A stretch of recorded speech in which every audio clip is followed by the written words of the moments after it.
All right, thanks, Danny. Well, new at noon, a Benton County couple accused of trying to sell their 2-month-old baby for money and beer have pleaded guilty to their charges. Court documents filed on Monday show that Darien Urban and Shalene Ehlers have accepted plea deals. The couple is accused of trying to sell their baby for a 6-pack of beer and $1,000. As part of the agreement, the Ehlers will be on a 6-year probation. Urban was sentenced to 3 years in prison. He received another 3-year sentence from a separate case that was reopened because of violating his probation. New information coming out of the Fort Smith shooting from this weekend. Police say Wayne Nance attempted to break into an apartment Sunday night off of North 11th Street. The person who called 911 was in the apartment with his girlfriend and children when the suspect allegedly tried to push through the front door. When police arrived at the scene, Nance was shot and killed. The investigation is ongoing. Police say a prosecutor will determine if charges are needed.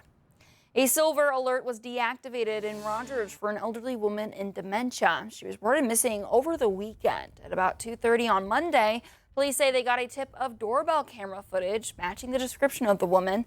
Search teams were then able to find the woman alive in a ravine not too far from where the doorbell camera footage was taken. The woman was later taken to a hospital where she was since reunited with family. Well, we're learning how a recent executive order impacts the marijuana industry here at home. President Trump signed the order last week directing federal agencies to move marijuana from a Schedule 1 to Schedule 3 drug. Right now, medical marijuana is legal in the state, but recreational use is banned. In a statement, a spokesperson for Attorney General Tim Griffin says any federal reclassification would not alter or impact Arkansas's constitutional provisions or medical laws. Senator Ronald Caldwell backed that, saying it's strictly for medical purposes. It was to try to develop new treatments for these chronically ill patients, and especially those with cancer that may receive some relief. And there's other items out there too that can be treated, but I know that it is strictly a medical application. According to the Arkansas Department of Health, more than 113,000 Arkansans hold medical marijuana cards. Senator Caldwell says the biggest impact will not be at dispensaries, it'll be at the libraries.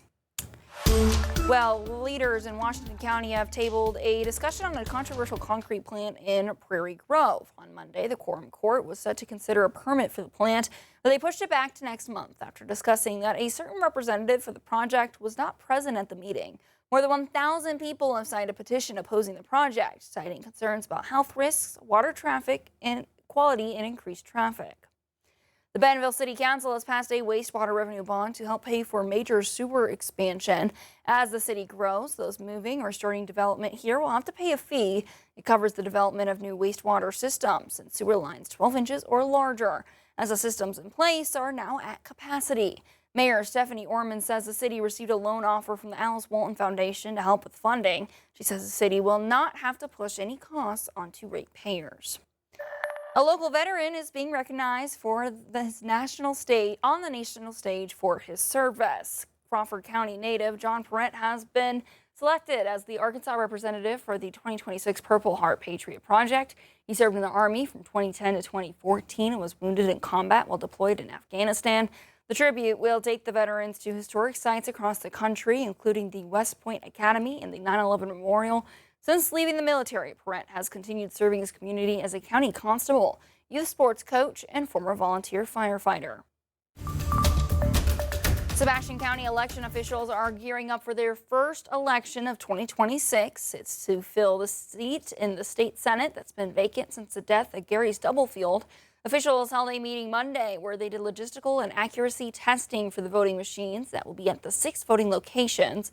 The county commissioners went through the process. The first primary date for the election is 2 weeks from today. There will be 5 Republicans on the ballot. Election officials say it's important that voters are ready to pick who they want to fill the seat. I think it's important that you come prepared with who you want to select, because a lot of people come to our voting centers expecting for our personnel to give them an idea of who to pick. So I suggest, checking out the candidates and seeing what they stand for and just having your decision made before you get there. Let's take a look now at all of the election days. You can find details about the 5 candidates on our website. If the race goes to a runoff, it will happen the first Tuesday of February. Election day is March 3rd. Well, if you're hitting the road today, you might want to leave pretty soon. That's because this afternoon and early evening between 1 and 7 will be considered the worst times to travel. AAA says the best time for driving is before 10 o'clock in the morning. CBS News correspondent Chris Van Cleve is avoiding all that by hanging out the airport. More than 10 million Americans have already passed through TSA checkpoints during this busy end-of-the-year holiday rush. The TSA says it expects 44.3 million flyers between last Friday and Sunday, January 4th. Jordan Baldry was getting ready to fly to Bozeman, Montana with his dog Scout amid a busy scene at Los Angeles' LAX airport. So just looking forward to seeing family and friends is kind of what we think about if it gets frustrating.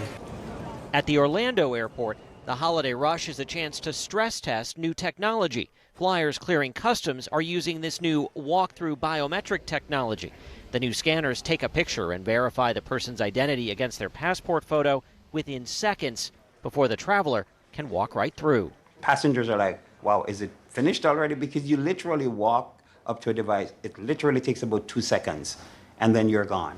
And it does it far more efficiently than a human being can do it. Customs and Border Protection says it's seen a 43% reduction in wait times and claims a 99% match rate. It relieves the administrative burdens from the officers so that they can do what they do best, which is to talk to the traveler and determine their intent.